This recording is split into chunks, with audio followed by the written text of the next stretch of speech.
자, 이제부터는 6장이고요. 심장혈관계 질환에 대해서 알아보도록 하겠습니다. 자, 첫 번째 심혈관계 구조와 기능에 대해서 알아보도록 할게요. 심장의 구조에 대해서 나오고 있습니다. 첫 번째, 두 번째, 세 번째는 자 읽어보시면 될 것 같고요. 네 번째 내용, 좌우 두 개의 심방과 두 개의 심실로 구분이 되어 있습니다. 혹시 오해하실 수도 있는데요. 좌쪽이 전부 다 심방이고 오른쪽이 심실이고 이게 아니고요. 각각 왼쪽 오른쪽마다의 자, 위쪽은 심방이고 아래쪽은 심실로 이루어져 있습니다. 심방은요, 정맥으로부터 혈액을 받아들이는 곳이고요. 심실은 심장으로부터 동맥으로 혈액을 박출, 그러니까 동맥으로 혈액을 내보내는 기능을 하는 게 심실입니다. 자, 그림을 보시면은 더 이해가 잘 될 것 같습니다. 자, 우리가 오른손잡이지만, 자, 오른쪽에 있는 게 반대로 봐야 되죠? 자, 좌쪽으로 됩니다. 그래서, 자, 오른쪽에, 자, 위쪽이 좌심방. 자, 이쪽이고요. 그 다음에 아래쪽, 이쪽이 좌심실입니다. 그리고 이쪽이, 자, 왼쪽이지만 우심방이죠? 왼쪽에 윗부분이 우심방이고요. 그리고 왼쪽에 아래쪽이 우심실입니다. 자, 심방은 혈액을 받아들이고요. 자, 심실에서는 혈액이 나가게 됩니다. 자, 여기 우심방 있는데 보면은 바로 옆에 상대 정맥이라고 파란색의 정맥이 있습니다. 그럼 이 정맥을 따라서 혈액이 들어오게 돼요. 근데 이 정맥은 자, 체순환을 거쳤습니다. 이산화탄소를 많이 가지고 있겠죠. 자, 이것을 가지고 받아들여서 우심실을 통해서 자, 심장을 한번 거쳤으니까 동맥이 되겠죠. 이제 동맥으로 내보냅니다. 그럼 얘가 어디로 가는가? 폐를 거치게 됩니다. 그럼 폐에서 이번에는 산소를 많이 가지고 올 거예요. 폐를 거친 다음에 좌심방을 거쳐서 좌심실을 통해서 자, 어디로 가는가? 우리 몸으로 가게 됩니다. 그래서 몸의 구석구석에 산소를 운반하는 그런 역할을 하게 되죠. 자, 심장의 구조에 이어서 혈관에 대해서 알아보도록 하겠습니다. 혈관은 심장에서 조직으로 혈액을 내보내거나 이렇게 내보내게 되면은 이걸 동맥이라고 하죠. 그리고 반대로 체세포로부터 심장으로 혈액을 보내는, 그러니까 요거는 정맥이라고 합니다. 폐쇄된 순환기관이라고 하는데 폐쇄되었다라고 하면 그 관 이외로는 돌지 않는다라는 의미가 됩니다. 심장은 체조직의 혈액을 공급하기 위해서 계속 박동하기 때문에 심근세포는 영양소와 산소가 지속적으로 필요하게 됩니다. 순환 경로는요. 자, 아까도 폐순환과 체순환에 대해서 말씀을 드렸습니다. 자, 일단 요거 내용을 읽어보면은요. 우심방을 통해서 들어온 정맥혈은 자, 정맥혈이 우심방, 그러니까 우리가 요렇게 심장을 그냥 동그랗게 그려볼게요. 자, 여기로 들어온 정맥혈은 우심실로 내려와서 그런 다음에 폐로 가게 됩니다. 폐로 자 이렇게 간 다음에 그 다음에 폐에서 산소를 받아와서 좌심방으로 오겠죠. 그런 다음에 아래로 내려와서 좌심실에서 다시 체조직으로 나가게 됩니다. 이때 혈관이 바로 대동맥이 됩니다.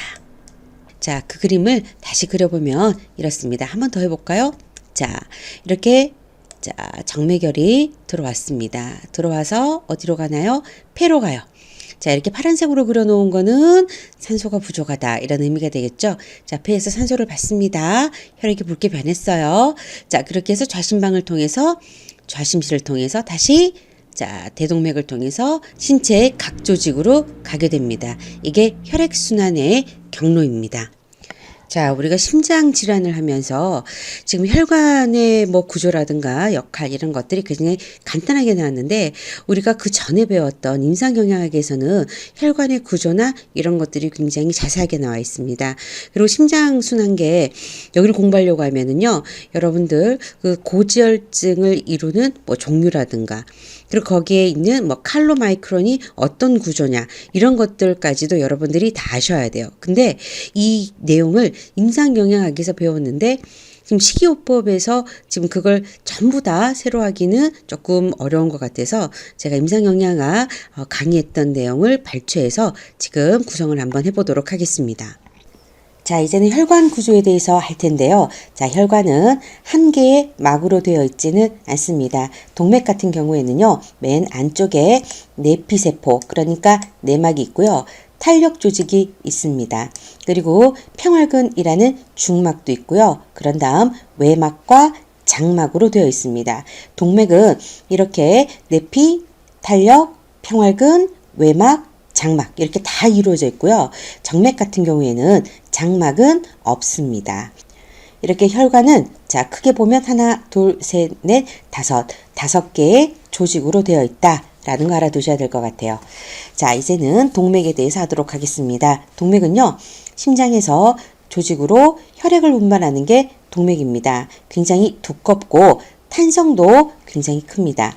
혈관벽은 내막, 중막, 외막 이렇게 크게 5가지로도 볼 수 있지만 혈관벽만 따지게 되면 이렇게 3가지로 볼 수가 있습니다. 자, 이 사이에 탄력막이 있고요. 외막 뒤에 장막 이렇게까지 하면 5가지가 됩니다. 우리 자세하게 하면 5가지고요. 보통은 3가지로 되어 있다라고도 얘기를 합니다. 자, 내피세포는요. 혈액의 흐름을 돕고 혈전이나 혈액 응고 방지를 하는 그런 역할을 합니다. 이 내피세포가 손상이 되면 동맥경화나 고혈압의 위험이 증가됩니다. 보통 내피나 중막 여기까지가 손상되고요. 외막까지 혈관이 손상되는 경우는 거의 없다라고 생각하시면 됩니다. 자, 그런 다음 정맥 보도록 하겠습니다. 정맥은요, 이번에는 반대로 말초 조직에서 심장으로 혈액을 이동시킵니다. 자, 이 동맥혈에는요, 산소가 많이 있었고요. 여기는 조직에서부터 CO2를 수거해오는 그런 혈액입니다. 동맥에 비해서 탄성이 적습니다. 그리고 압력이 굉장히 낮기 때문에 피가 역류할 수도 있어요. 그래서 판막이라는 게 존재해서 혈액의 역류를 방지합니다. 그리고 모세혈관은 조직과 혈액 사이에 물질 교환을 하는 게 모세혈관입니다. 그리고 이 모세혈관의 특징은 한 층의 내피세포로 구성이 되어 있습니다. 자, 그리고 주로 하는 역할은요, 조직과 혈액 사이에 물질 교환을 하는 그런 역할을 합니다. 자, 그럼 이제부터는 심혈관계 질환의 위험 요인을 알아보도록 하겠습니다. 조절 불가능한 요인은 연령과 성별입니다. 남자 같으면 45세 이상, 여자 같으면 55세 이상이면 일단 위험 요인이 생긴다라고 볼 수 있습니다. 그리고 가족력으로는요, 조기 심혈관계 질환 가족력을 볼 수가 있습니다. 남성 같은 경우 55세 미만에 이런 심혈관계 질환이 생긴 가족력이 있다든가, 여자 같은 경우는 65세 미만에서 가족 중에 심혈관계 질환이 있었다라고 하면 위험 요인이 저절로 조금 더 높아지게 됩니다. 그리고 조절 가능한 요인은요, 생활이나 식습관 이런 것들인데 고혈압이다. 이렇게 되면 심혈관계 질환의 위험 요인이 올라갑니다. 그렇지만 이 고혈압도 본태성이 있지만은 그래도 식습관이나 운동이나 여러 가지를 통해서 조절을 할 수가 있습니다. 그래서 고혈압인 경우 혈압을 낮추려고 노력을 하면 심혈관계 질환의 위험 요인은 낮아질 수 있습니다. 그리고 흡연도 위험 요인이고요. 그리고 고콜레스테롤 혈증이나 고 LDL 혈증, HDL은 낮은 경우, 그리고 중성지방은 높은 경우, 이런 이상지질 혈증도 심혈관계 질환의 위험 요인입니다. 그리고 당뇨병이 있다거나 스트레스를 많이 받았다거나, 그리고 식습관이 고콜레스테롤 음식을 좋아하고 고포화 지방식을 많이 드시고, 그리고 단순당이나 소금을 많이 섭취하는 경우도 위험 요인이 될 수가 있습니다. 그리고 활동량이 적은 생활 양식도 심혈관계 질환의 위험 요인입니다. 비만도 위험 요인이 될 수 있어요. 그렇지만 이런 것들은 모두 우리가 마음먹고 조금 조절하려고 하면 조절할 수 있는 그런 요인입니다. 그렇지만 여기는요, 유전적인 요인이기 때문에 조절 불가능한 요인이라고 구분을 지어놨습니다. 그리고 심혈관계 질환의 억제 요인은요, 콜레스테롤 중에서도 HDL 콜레스테롤이 높은 경우, 60 이상이나 되는 경우는 심혈관계 질환을 억제하는 요인으로 작용할 수가 있습니다. 자, 이제는 고혈압으로 넘어가도록 하겠습니다. 고혈압은요, 바로 혈압이 높다라는 겁니다. 혈압은 동맥혈관에 흐르는 혈액의 압력입니다. 정맥혈관에서는 재지를 않습니다. 동맥혈관의 압력이고요. 심박출량과 혈관의 저항성에 의해서 결정이 됩니다. 심박출량이라는 거는요, 심장의 박동수와 심장이 얼마나 수축하나, 그리고 한 번에 뿜어져 나오는 혈액의 양은 얼마나 되나, 여기에 따라서 심박출량은 결정이 됩니다. 혈관 저항이라는 거는 혈관에 부딪혔을 때 얼마나 단단하게 부딪히나 이런 것들로 설명을 할 수가 있어요. 혈관 저항에 영향이 있다라는 거는 혈액의 점성, 그리고 혈관의 직경, 그리고 교감신경에 따라서 혈관 저항에 영향을 미칠 수가 있습니다.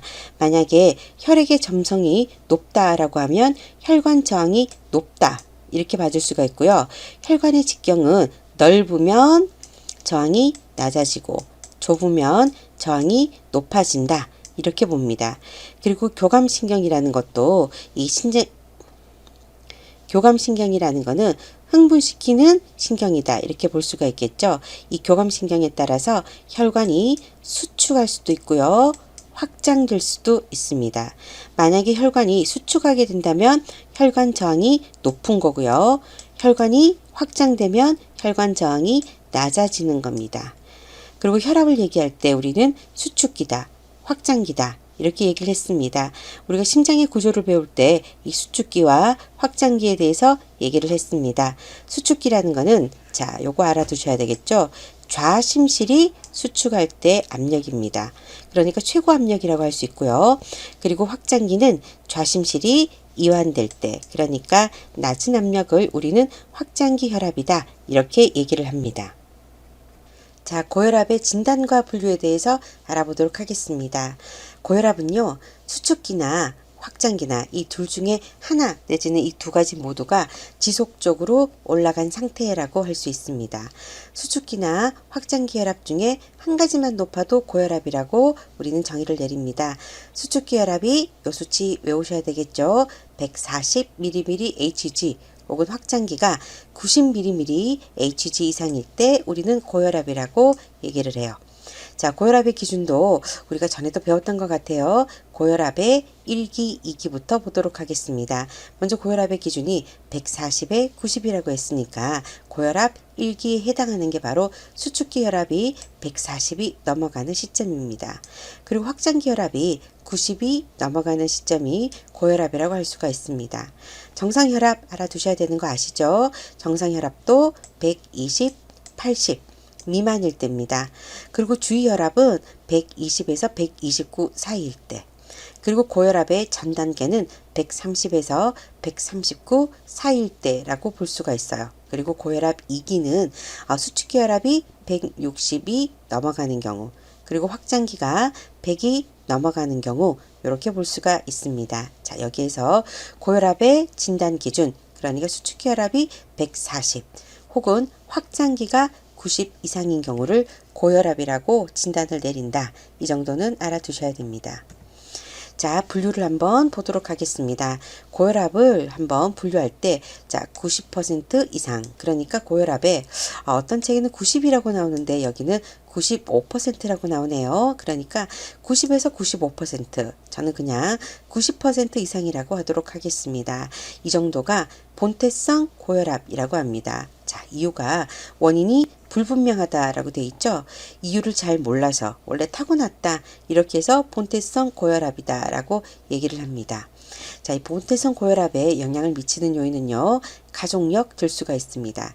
그러니까 유전적인 요인이 굉장히 크게 작용을 합니다. 그리고 연령 나오죠. 나이가 들수록 사람은 혈압이 높아집니다. 왜냐하면 아까도 10살이 지나고 나면 점차 동맥의 내경이 지방이 쌓이고 좁아질 수 있다라고 했습니다. 이 동맥의 내경이 좁아질수록 혈압은 올라가게 됩니다. 그러니까 연령이 들수록 혈압이 더 높아지는 게 어떻게 보면 당연하다, 이렇게 볼 수도 있습니다. 그리고 음주를 하시게 되면 혈압이 높아지게 됩니다. 그리고 흡연도 똑같겠죠. 그리고 특히 흡연은 항산화 물질을 소모합니다. 그래서 우리 몸을 산화된 상태로 만들기 때문에 이 혈압도 높아질 수 있지만은 이 혈압이 높아진과 동시에 아까 배웠던 동맥경화증을 더욱더 유발할 수가 있습니다. 그리고 음주나 흡연 이 두 가지 모두 다 경험해 보신 분은 알 겁니다. 술을 마시게 되면 얼굴이 굉장히 붉어지고 맥박이 빨리 뛰는 거를 느낄 수가 있어요. 혈압이 올라갔기 때문에 그렇죠. 그리고 흡연도 이게 맥박을 빨리 한다라기보다는 흡연은 혈관의 내경을 이렇게 축소시킵니다. 그렇기 때문에 혈압이 올라가게 돼요.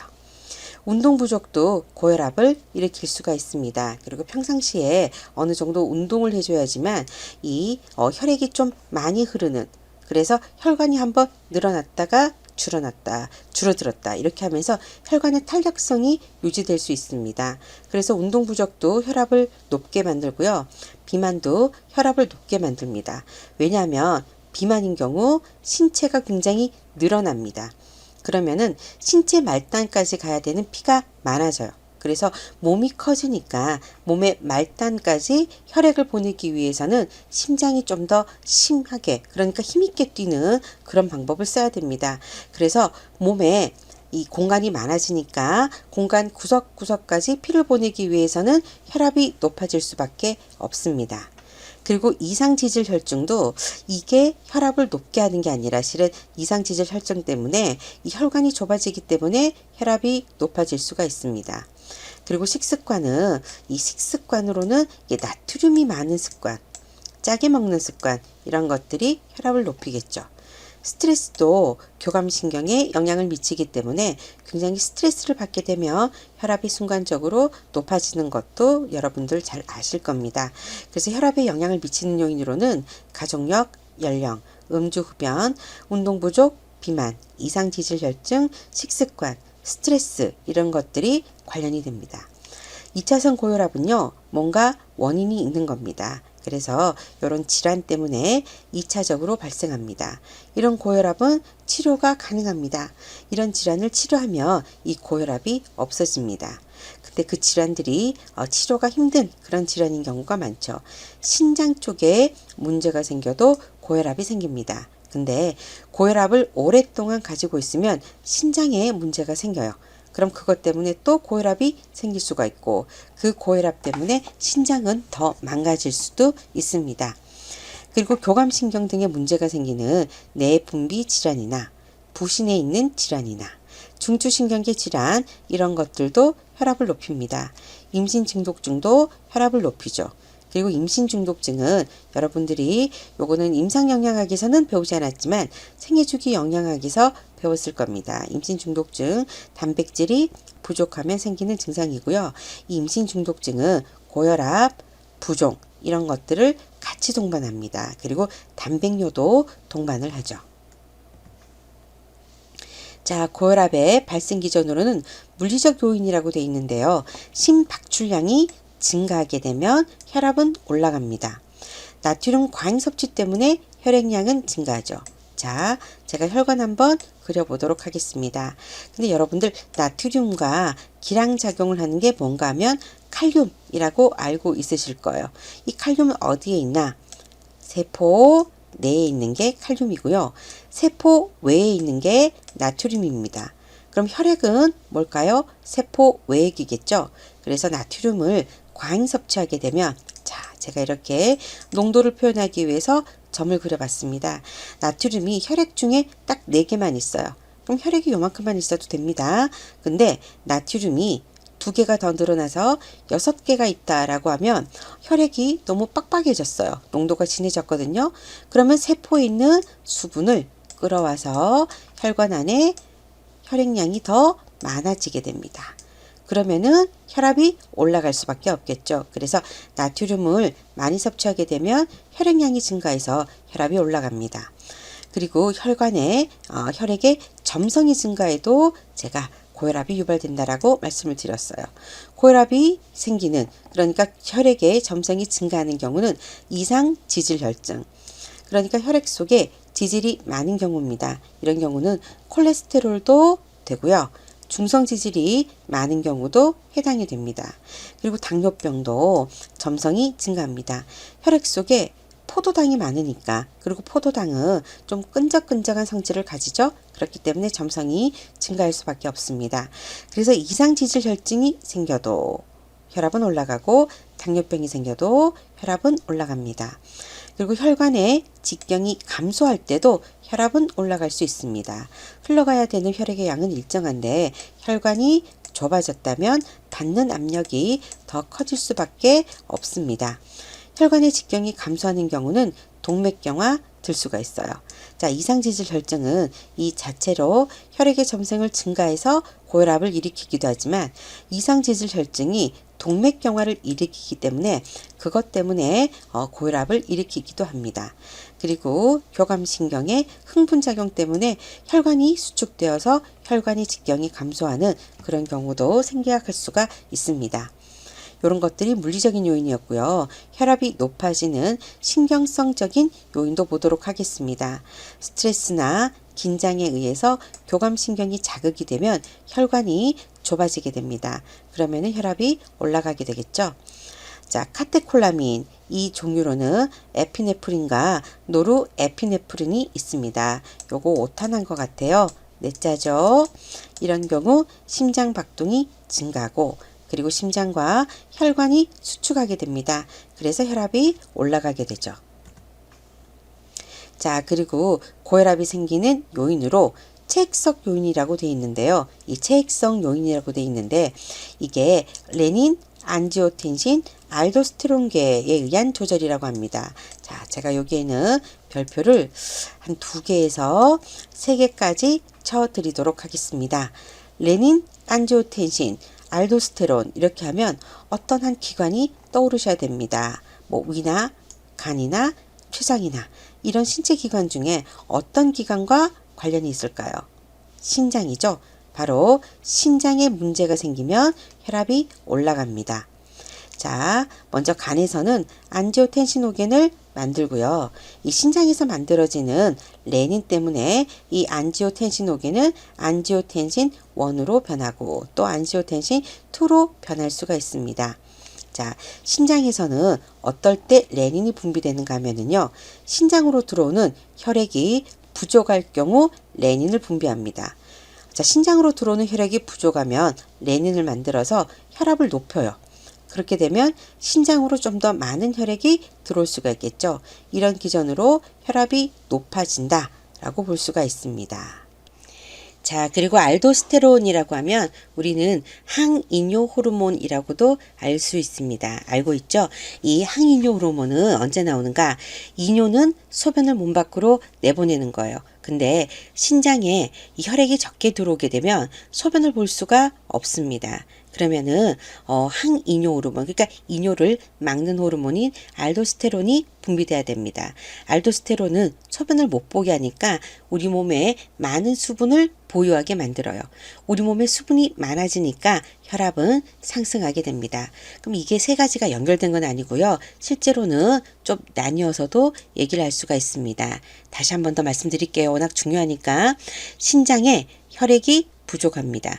들어오는 수분의 양이 적은 거예요.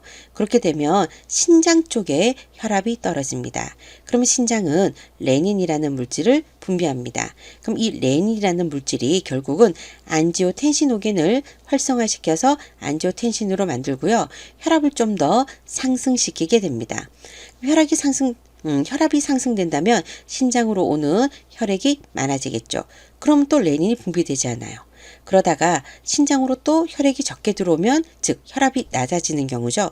그러면은 또 레닌을 분비합니다. 그러면은 또 혈압을 높여요. 이렇게 조절이 될 수도 있고요.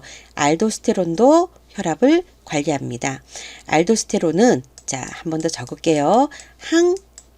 항이뇨 호르몬이라고 했습니다. 그래서 우리 몸에 수분이 충분하다면 알도스테론은 분비되지 않습니다. 우리 몸에 수분이 부족하다라고 하면 그때 분비가 됩니다. 소변을 못 보게 하는 거죠. 우리 몸에서 소변을 안 나가게 하니까 우리 몸의 수분 보유력이 늘어납니다. 그리고 우리 몸에 수분을 많이 보유하려면 나트륨이 많으면 수분을 많이 보유하겠죠. 그래서 이 알도스테론은 나트륨의 재흡수를 증가시킵니다. 즉 알도스테론은 우리 몸에 나트륨을 많이 보유하게 해서 우리 몸에 물이 많아지게, 우리 몸에 수분이 많아지니까 혈관 속에도 혈액이 빵빵하게 차 있겠죠. 그래서 혈압이 올라가게 하는 그런 기전이다. 이렇게 알아두셔야 됩니다. 자, 고혈압의 치료 방법에 대해서 보겠습니다. 고혈압은요, 첫 번째 해야 될 게 바로 소금의 섭취 제한입니다. 소금만 줄어도 우리 혈관의 나트륨 농도가 떨어지니까 혈관 안에서 보유하고 있는 수분의 양, 그러니까 혈액의 양이 줄어들 수 있어요. 그래서 혈압이 저절로 떨어질 수가 있겠죠. 체중을 감량해도 됩니다. 자, 이 수치가 뭔가 얼마나 떨어지나는 마이너스예요. 그래서 소금을 우리가 원래 권장하고 있는 게 한 5g 정도입니다. 근데 한국인들이 먹는 거는 12g 정도라고 들으셨을 거예요. 이걸 반으로 줄였더니 수축기 혈압은 한 5 정도가 떨어졌고요. 확장기는 제가 반올림할게요. 한 3 정도가 떨어졌다고 합니다. 체중까지 줄이게 되면 이게 수치가 적을지 몰라도 다 합쳐보면은 굉장히 많습니다. 체중을 감량했더니 수축기는 1 정도, 확장기도 1 정도가 줄었더라. 체중을 1kg 줄이면 이렇게 돼요. 만약에 체중을 10kg 줄이면은 혈압이 양쪽 다 10 정도 감소되겠죠. 술을 끊게 되면 더 많이 떨어집니다. 그리고 운동을 해도 혈압은 떨어지고요. 그리고 포화지방이나 이런 것들을 적게 드시는, 그리고 식사 조절을 통해서 체중도 감량될 수가 있습니다. 이 모든 것을 합친 게 바로 식사 조절이라고 할 수도 있겠죠. 채식 위주의 건강한 식습관을 가졌더니 혈압이 이렇게나 많이 떨어질 수 있었다고 합니다. 여기 건강한 식습관에 대해서 설명이 나와 있습니다. 에너지와 동물성 지방, 그러니까 포화지방의 섭취를 줄이고 채소, 과일, 생선, 견과류, 유제품의 섭취를 증가시키는 식사요법이 건강한 식사요법이라고 합니다. 자, 고혈압을 어떻게 낮출까 한번 보도록 할게요. 합병증을 동반하지 않은 단순 고혈압이나 노인성 고혈압. 근데 노인성 고혈압은 연세가 드심에 따라 혈관 내경이 작아지는 거기 때문에 이걸 치료하기가 굉장히 힘듭니다. 그래서 이런 경우나 뇌졸중, 알부민뇨가 없는 만성 콩팥병 같은 경우에는 목표 혈압을 140에 90 미만으로만 두자, 이렇게 목표를 잡을 수가 있어요. 당뇨병이 있는 환자는 140에 85 정도가 목표입니다. 그리고 심혈관 질환이나 합병증이 있는 당뇨병, 그러니까 증세가 조금 더 심해졌죠. 그리고 알부민뇨가 있는 만성 콩팥병, 만성 신장 질환에서 알부민뇨가 있다면 어느 정도 진행이 된 겁니다.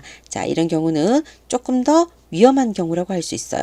이런 경우에는 목표 혈압을 더 낮춰서 엄격하게 관리를 해야 됩니다. 130에 80 정도로 관리하는 것을 목표로 하고 있습니다.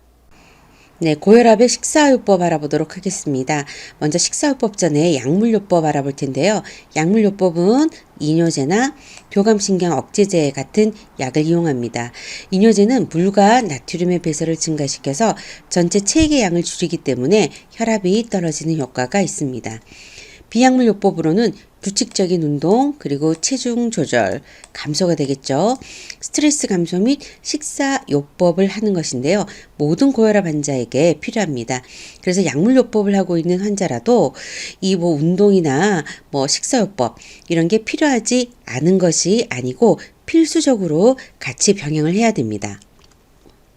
식사요법 중에 열량 조절에 대해서 알아보도록 하겠습니다.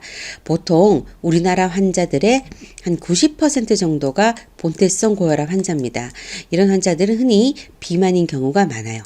이 비만인 경우 체중을 감량하게 되면 수축기 혈압과 이완기 혈압이 체중 한 1kg당 대략적으로 봤을 때 한 1에서 2 정도의 혈압이 감소하게 됩니다.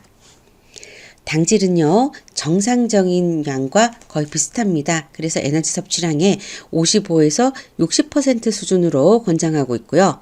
그리고 지질은 총 지방의 섭취를 줄이셔야 됩니다. 그래야지만 혈관 안에, 우리가 혈관 내피에 탄력성이 떨어지면 고혈압이 유발된다고 앞서 들었습니다. 그래서 에너지의 한 20에서 25% 정도를 공급하게 됩니다.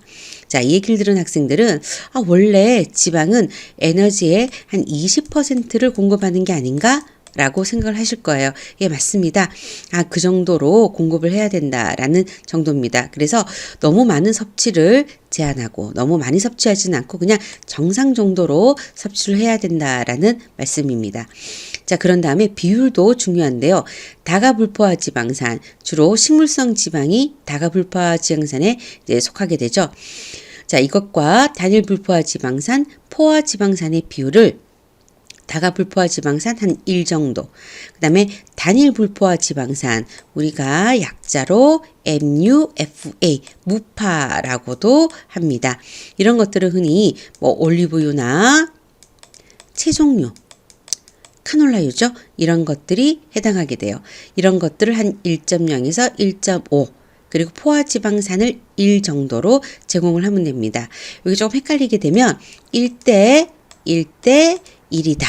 이 정도로 생각하시면 돼요. 그리고 무파를 조금 더 늘려서 한 1.5까지라고 생각하면 기억하기 좋을 것 같습니다. 자, 그런 다음 단백질은 어느 정도인가? 자, 고혈압이 있게 되면 신장 기능이 떨어질 수 있습니다. 고혈압을 오래 앓고 있는 환자들은 신장 기능이 대부분 떨어집니다. 그 정도가 아닌 이상 신장 기능이 정상이면 단백질은 충분히 공급을 해야 됩니다. 그렇게 단백질을 잘 공급하게 되면 이 혈관 안에 탄력성이 좋아질 수 있어요. 그렇지만 이미 신장 기능이 떨어지고 난 후면은 단백질을 충분히 공급할 수는 없습니다. 체중 1kg당 단백질은 1에서 1.5g. 자, 1g 정도 섭취하는 게 한 1에서 1.2g 정도를 섭취하게 하는 게 아주 평균적인 정상적인 양이었습니다. 이 정도를 섭취하게 해주시고요. 그래서 총 에너지 섭취량의 15에서 20%를 권장하고 있습니다. 자, 중요한 나트륨입니다. 하루에 소금 섭취량이 5.85g 정도가 증가하게 되면 수축기 혈압은 4에서 5, 그리고 이완기 혈압은 2 정도가 증가하게 됩니다. 그러므로 소금 섭취량을 줄이는 게 굉장히 중요하겠죠. 소금, 그러니까 나트륨 이외에 칼륨과 칼슘, 마그네슘 공급에 대해서 알아보도록 하겠습니다. 나트륨을 많이 섭취하면 혈압이 올라가지만 칼륨, 마그네슘 이런 미네랄들을 제대로 많이 섭취하게 되면 혈압을 낮추는 효과가 있습니다. 그리고 특히 칼륨 같은 경우에는 나트륨의 칼륨의 비가 1 이하가 되도록 유지하는 게 좋습니다. 1 이하가 되게 하려면 칼륨이 1일 때 나트륨이 1이 아니고 한 0.8 정도가 되면 좋겠죠. 마그네슘은 혈관 수축을 억제합니다. 혈관이 원래 크기보다 이렇게 수축하게 되면 자연적으로 혈압은 올라갈 수밖에 없습니다. 마그네슘은 혈관 수축을 억제하고 그래서 혈압을 자연적으로 낮추는 효과가 있고요. 그리고 레닌 안지오텐신계와 아세틸콜린의 합성 및 방출에 영향을 줘서 혈압을 낮추는 효과가 있습니다. 자, 알코올 섭취입니다. 알코올의 섭취는 혈압을 상승시킵니다. 많이 마시든 적게 마시든 이 알코올을 섭취하는 사람은 마시지 않는 사람들보다는 일반적으로는 혈압이 높은 편입니다. 식이섬유 살펴보도록 하겠습니다. 식이섬유가 풍부한 식품을 충분히 섭취하면 콜레스테롤의 흡수를 낮추고 배설을 많이 하게 하죠. 그렇기 때문에 고지혈증이나 동맥경화증을 예방 내지는 완화하기 때문에 혈압을 낮추는 효과가 있습니다. 자, 고혈압에 있어서 가장 중요한 게 나트륨 제한 식사인데요. 한국인들의 정상 식사에는 하루에 한 소금으로 따졌을 때는 한 10에서 20g 정도의 소금을 섭취하고 있습니다. FDA에서 권하기로는 하루에 한 5g 정도의 소금이 적절하다라고 얘기하는데 심한 경우에는 한국인들은 한 4배 정도의 소금을 섭취하고 있습니다. 그렇기 때문에 나트륨 섭취량을 낮추는 식사를 권장하고 있습니다. 나트륨의 제한 정도는 1단계 고혈압, 그러니까 수축기가 140에서 한 159 정도 되는 1단계 고혈압에서는 하루에 소금을 5g 정도로 섭취하는 걸 권하고 있고요. 2단계 고혈압, 그러니까 수축기 혈압이 160이 넘어가는 경우에는 하루에 소금을 한 3.5에서 5g 사이까지 드시는 것을 권하고 있습니다. 자, 그러면 우리가 방금까지는 소금의 양으로만 자꾸 얘기를 했었는데요. 그럼 소금의 양과 나트륨 양을 어떻게 환산하나 이걸 알아보는 방법을 보도록 하겠습니다. 자, 그러면 요 밑에 예를 보는 게 더 편할 것 같아요. 일단 요거부터 보겠습니다. 소금 함량으로부터 나트륨 함량을 구할 때는 자, 전체 소금에서 40%가 나트륨의 양입니다. 그렇기 때문에 만약에 5g의 소금이 있다라고 하면 5g의 40%니까 2g 정도가 되겠죠. 그래서 mg으로 바꾸게 되면 2000mg의 나트륨을 가지고 있다라고 할 수 있고요. 자, 그럼 나트륨으로부터 소금 함량을 구할 때는 이 40%가 자, 100분의 40입니다. 이걸 역수로 한번 해보면 40분의 역수로 바꿔볼게요. 그럼 40분의 100이 되죠. 자, 얘를 약분하게 되면 2.5가 됩니다. 그렇기 때문에 나트륨으로부터 소금 함량을 구할 때는 나트륨 양에다가 2.5를 곱해주게 되면 소금의 양이 나올 수가 있습니다. 자, 이렇게 환산하셔야 되고요. 고혈압을 예방하는 식사 및 생활습관 원칙 보도록 하겠습니다. 적정 체중을 유지해야 되고요. 소금의 섭취, 소금이나 나트륨이나 같이 보고 있죠. 물론 그람수로 바꿨을 때는 조금 다르게 느껴지지만 자, 이 양을 하루에 나트륨으로는 2g, 소금으로는 5g, 고혈압에 있는 분은 섭취하셔야 되고요. 정상인 같은 경우에는 하루에 소금으로는 10g, 나트륨으로는 4g 정도까지로 제한하는 게 좋습니다. 그리고 식사 중에 콜레스테롤과 포화지방을 줄여야 됩니다. 이렇게 되면은 이제 육류의 섭취를 줄이는 게 좋겠죠. 자, 그런 다음에 미네랄을 봤을 때는 칼륨과 마그네슘, 칼슘, 섬유소 섭취를 증가하기 위해서는 채소, 과일, 잡곡, 곡류, 해조류 이런 것들의 섭취를 증가시키게 되면 자, 이렇게 미네랄과 섬유소의 섭취가 증가하게 됩니다. 그리고 술은 금주 또는 절주, 금주는 완전히 끊는 거고 절주는 줄이시는 거죠. 이렇게 하셔야 되고요. 그 수분도 적절하게 섭취를 해 주셔야지 고혈압을 예방할 수 있습니다.